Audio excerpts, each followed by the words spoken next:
शहरातील हॉटेल चालक आणि नाशिक येथील त्याच्या मित्राची 1,00,000 रुपयांची जादूने 3,00,000 रुपये करून देतो म्हणून खेळण्यातल्या नोटा देऊन फसवणूक केल्याची घटना समोर आली.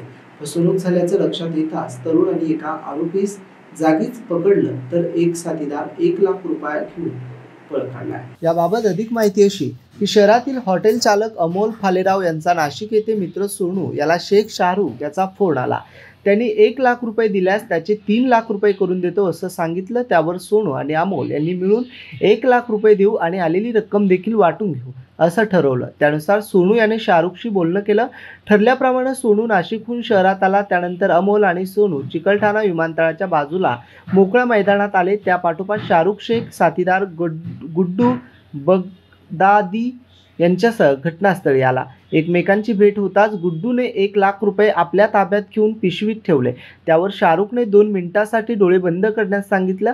2 मिनिटांनी डोळे उघडल्यावर त्याने पॉलिथिनने रॅप केलेले 500च्या नोटाचं बंडल दिलं.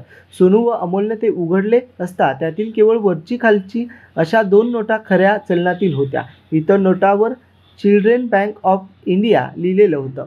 त्यामुळे या नोटा खेळण्यातल्या असल्याचं समोर आलं. काही क्षणातच गुड्डू याने आपल्या दुचाकीवरून तिथून पळ काढला. दोन्ही तरुणांनी पाठलाग करून शाहरुख यास मैदानातच पकडलं. जादूच्या आमिषात फसलेले दोन्ही तरुणांनी यानंतर समंजस्याची भूमिका घेतली. त्यांनी आरोपी शाहरुखसह पोलीस ठाणे गाठले.